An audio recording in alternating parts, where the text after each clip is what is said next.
If you use the internet, you're likely to come across some topics that some people might consider to be conspiracy theories or outlandish or way out there and totally wrong or false, simply because they were not aware of these subjects before, or they don't think that they would be plausible. They lump big subjects together and don't take the time to actually go through and learn what the subject is before they make an opinion about it.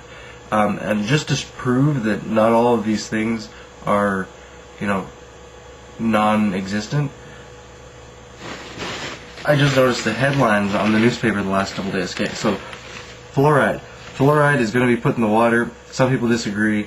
Fluoride, they're calling it a cavity-fighting chemical, but isn't it an industrial waste product? Isn't fluoride bad for you?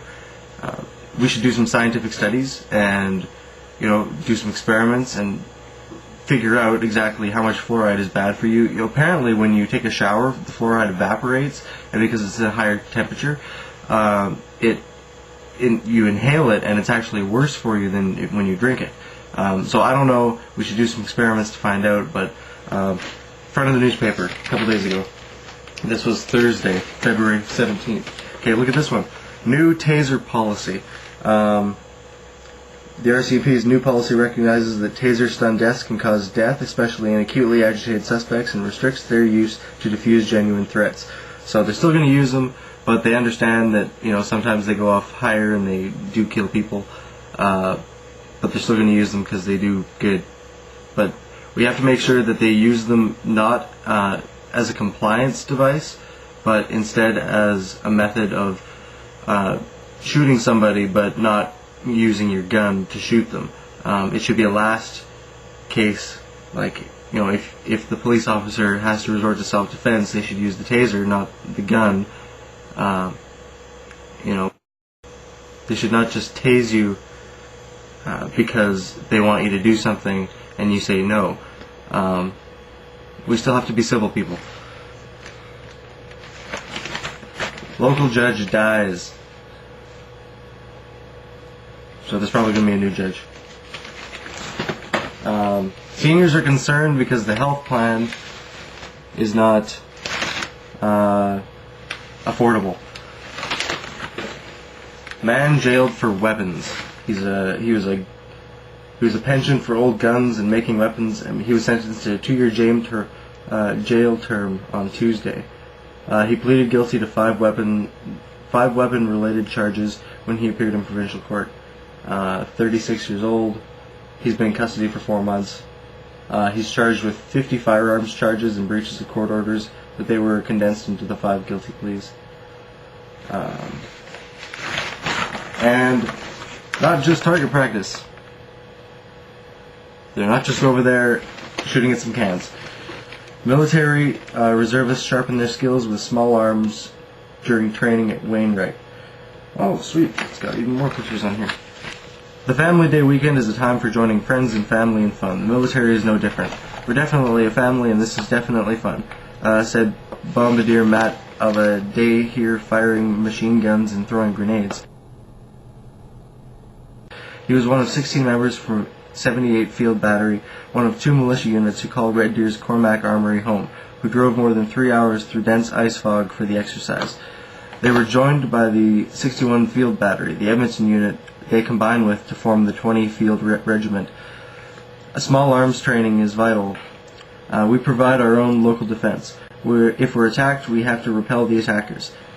So basically, fluoride is real, war is real, healthcare problems are real.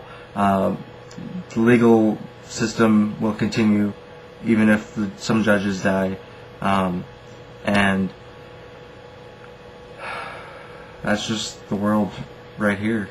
I mean, I go on the internet, and when I read the news, I'm starting to read the news about the whole world, and I'm starting to pay attention to what goes on the other side of the planet, and a lot of other people are doing that too, and the mainstream media is having a hard time catching up, and, the newspaper sales are down, and, ratings are down, and, everybody's blogging, and the news is going on the internet because we have more people all over the place sharing and doing, and that's the way it's supposed to be. And they're going to try and do this Web 2 thing where they kill the old internet, and then, we use the new system, and they control, and it's all censorship. I mean, Australia has already decided to do that.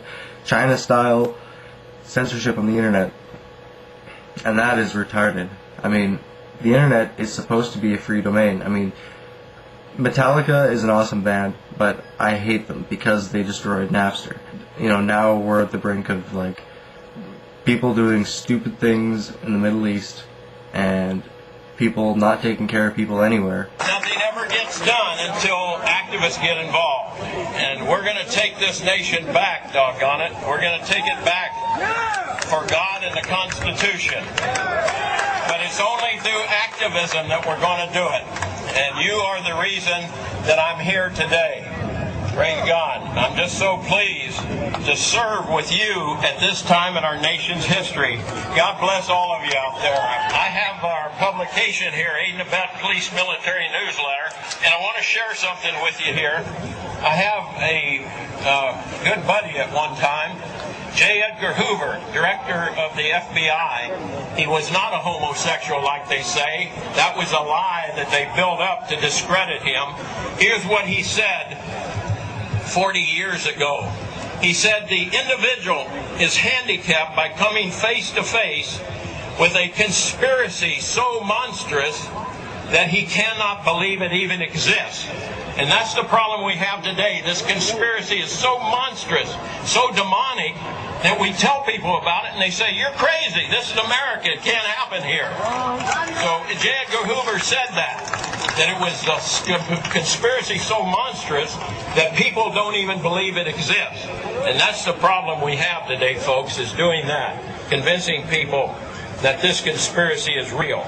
But praise God, we have all the evidence needed to prove to anybody, if they'll just look at the evidence, that 9/11 was an inside job, right?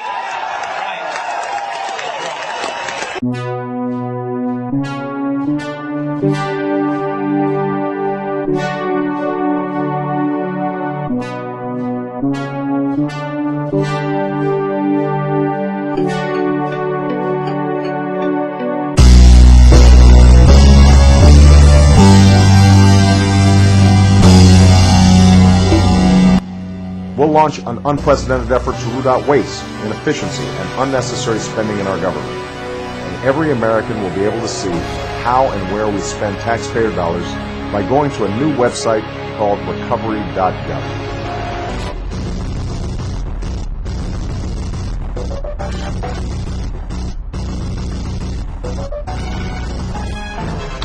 With another casualty in Afghanistan this weekend, 108 Canadian soldiers have now died there.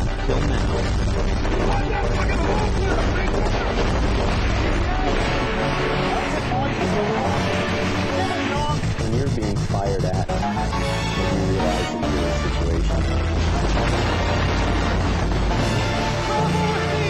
The Canadians were fighting alongside Afghan National Army soldiers, though Kestersen's footage reveals just how inexperienced and intimidated they were.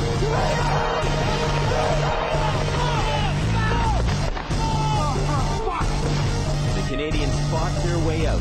Only 2 soldiers sustained injuries. For Kestersen, the American video journalist, it was his introduction to Canadians at war. I think with this awareness, this is where 9/11 opens itself up to this world issue. Drop the knife! Tell him to drop the knife!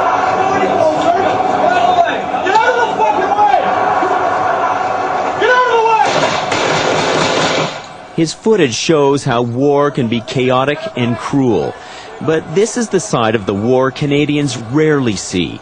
So how can we have an opinion about the war in Afghanistan until we see what's really happening on the ground? Mark my words, it will not be 6 months before the world tests Barack Obama like they did John Kennedy. The world is looking. We're about to elect a brilliant 47-year-old President of the United States of America. Remember I said standing here, you don't remember anything else I said. Watch, we're going to have an international crisis.